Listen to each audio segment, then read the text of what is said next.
This video is on finding the equation of a given graph. Sorry, I should have just made it bigger. Just bigger and move it over here. Okay. So whenever you see key ideas on a worksheet, this sort of information should be going into your bound reference. Unless you are like 100% confident with it and that it is something that has always stuck in your mind, you should be putting in these key ideas. And considering that linear graphs probably only introduced to you last year, it's probably not a topic that is, that you should be overly confident with, that you don't need to write these notes down. So first of all, let's have a look at the key ideas. So horizontal lines have the equation y equals c. So I'll just quickly show you here.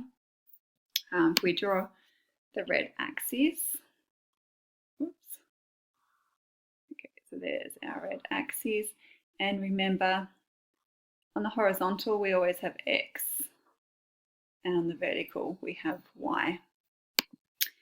Now, your horizontal line is always going to be of the form y equals.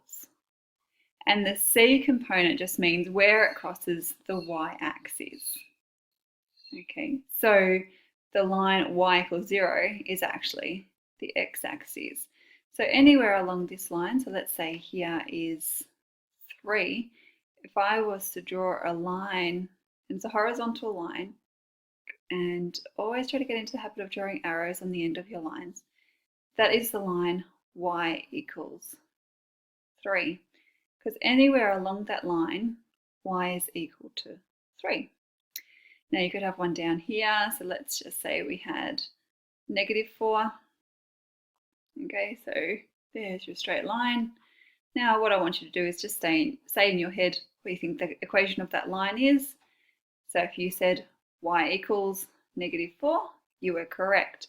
So wherever it crosses the y-axis is the equation y equals, and there is no x involved. As you can see, there's no x in these equations. So if it's just a y, there's no x, it's a horizontal line. All right, so let's see if I can just get rid of all that without getting rid of my axes. Gets rid of everything except for one thing, that's okay. All right, so we'll do in blue the vertical lines, okay? So your vertical lines, it's got x equals k. So k just represents any number along the x-axis. So if I chose a number here, let's say that's -10. Okay, so a vertical line, so remember vertical goes up and down. And some of you might have vertical blinds at home, so that's a good way of remembering what vertical actually means. So that line is x equals -10. You can see there's no y involved there. So when you see x by itself, you should know it's a vertical line. And let's just do a positive one as well. So let's call that maybe 5. And there's our vertical line. Don't forget your arrows. And that's x equals 5. Okay, so good idea to put in some examples when you do this theory in your book. Okay, so the equation of a linear graph is y equals mx plus c. So by now you should know that m is your gradient. I'm just going to write grade. And c is your y-intercept, okay? And x and y are any point on that line. Now, to find the equation of your line, you do have to find your gradient and your y-intercept. So we have here the formula for the gradient, which you should be familiar with now. And some of you, I have shown how to use this equation, but judging by when I showed you, you didn't know how to use it. I'm assuming the whole class doesn't know how to use it. So if you are interested in seeing how this works, please let me know, because it's how I actually develop my linear equations, but I don't think that's how you were taught in year 9, but both ways are fine. Okay, so let's move on. There's an example there. I'll let you read through that one. Okay, so we've got the method here and the explanation. Okay, and I'm going to work through some questions with you. So find the equation of these straight lines given the y-intercept. So the fantastic thing about these lines is they all show the y-intercept. So not always are you going to be given, why are you not moving them? There we go. You're not always going to be given the y-intercept, okay, and I'll show you how to do that later. But you can see here our y-intercept is there at 3. So try to get into the habit of writing y equals mx plus c. Work out what m and c are. So at the moment we know what c is, it's 3. And your gradient, you can do it a few different ways. I'm going to show you the easiest way to do it given a graph, and I'm going to do it in red just so we don't get confused. Okay, so come on, where are you? Okay, so we're starting there at 3. We're going up 1, 2, 3, 4, 5 to 8. Okay, so our rise, I'll write that over here, is 5. And our run, and you can kind of see it from the point 1, 2, 3, 4, 5 is also 5. Okay, so I can see that with this 5 here, it's told me the run is 5. Now that might be a bit hard to see on the graph. Okay, so remember 5 over 5 is the same as 1. So I'm going to write that there. I'll show you the other way to do it. So our 2 points, we've got 5, 8. There's 1 point on the graph. And the other point we have is the y-intercept. So remember the y-intercept is when x equals 0, so it's 0, 3. And then we just do rise over run. You can still do x1, y1, x2, y2, but hopefully you're confident now that you don't need to label them. So 3 minus 8 over 0 minus 5 gives us -5 over -5, which is equal to 1. So that means we worked out over here, it's 1, also here that it's 1, so either method is fine. So that means m is equal to 1. So in our equation y equals mx plus c, I just now need to substitute in m equals 1 and c equals 3. And you're probably thinking, this looks a bit weird. That's because we usually don't write the 1 as a coefficient. So y equals x plus 3 is your equation. Now I've got a bit of working out there. So, whoops. Sorry. Always put a square in your final answer. Okay, so try to get into that habit, especially if you're going into VC and methods where you can do pages of working out. Don't want to scare you though. All right, so the others you can do the same way. You can see the y-intercept on all of them.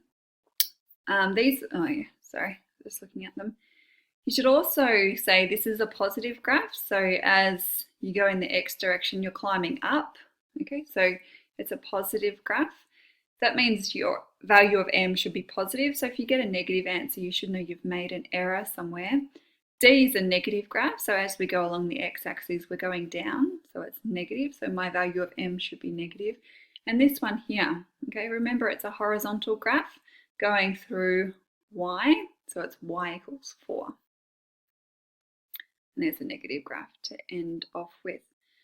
Okay, now question 2, we don't have the y-intercept.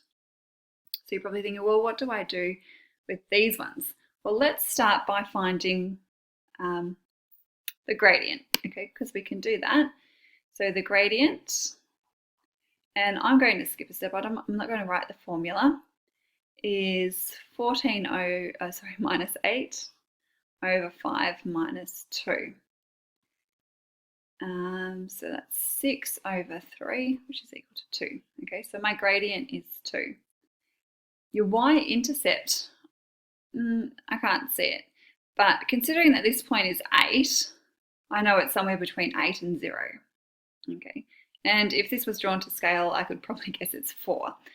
But you can't guess. It's the purpose of guessing is to see whether I am right, okay, roughly right. So if I had a y-intercept that was -20, I know I've made an error somewhere. So always try to, guess what your answer should be or where it should be. Now this is where this formula comes in. Okay, so if you're interested, the purpose of this is to substitute in y1, m, and x1. So you can use either point.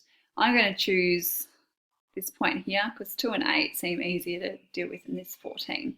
So we do y minus whatever the y1 is, so 8 is equal to your gradient, 2. Now x minus x1, which is 2. Okay, and I'm just going to expand that bracket for now. So 2x minus 4, and then add 8 to both sides. So that goes away, and we're adding 8 here.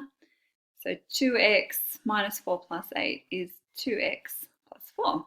Okay, so you know how earlier I said it was roughly 4? Well, it was 4. Okay, and I'm just going to put a square around that. Now I'll show you the other method, and I'll do that maybe in black, just so you can see. So the gradient is fine, and I think this is how you did it in year 9. Okay, so you start off with y equals mx plus c. Now we know everything except for c. So x and y can be either point. I'm going to stick with 2 and 8. So let's let y equal 8. Your gradient was 2, and in this case the x coordinate is also 2 plus c. So 8 equals, whoops, it's not an equal sign, it's an equal sign, 4 plus c. Take away 4 from both sides, and c is equal to 4. Now I have the y-intercept, I also have the gradient, so I substitute them both into this equation. So I have y equals 2x plus 4. Now you use whichever method you prefer. Some people think this is less complicated. I like this one because you finish with the equation. You don't have to do any substituting back into y equals mx plus c, but it is a personal preference. So you can try both methods if you like and just see which one suits you. But I do suggest maybe putting some of these examples in your bound reference, because they are quite tricky, especially because they don't go through the you don't know where they are on the y-axis. This one here, b, I can see has to be negative. Okay, so that was just a little tip. I'm not going to do b for you though. These ones here are all negative gradients. Okay, let's do f. Let's finish with f. Okay, so I might just circle that. Oh, I shouldn't use sorry. I have a pencil and sometimes I use the keypad. So the 2 points for the gradient, -1, 1, 1, -5. Okay, so your gradient is your difference in your y values. So -5 minus 1 over 1 minus -1. So that's -6 over 2, which is -3. I got a negative here. I can see that is clearly a negative graph. So that's all good. M equals -3. I'm going to, whoops, where are you? Use this method again.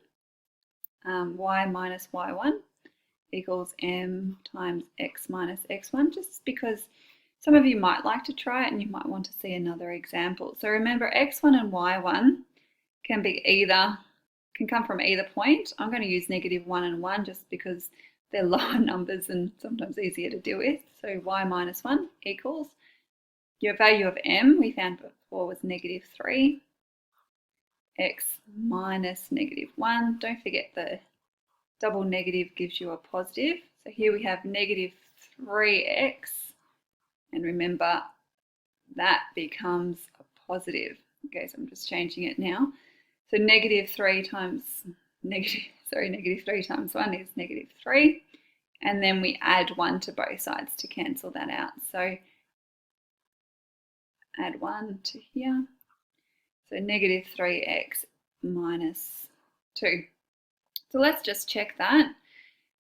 So it's a negative gradient, that's good, and I had a y-intercept of -2. Yep, that's below the x-axis. So yes, that looks like it's correct.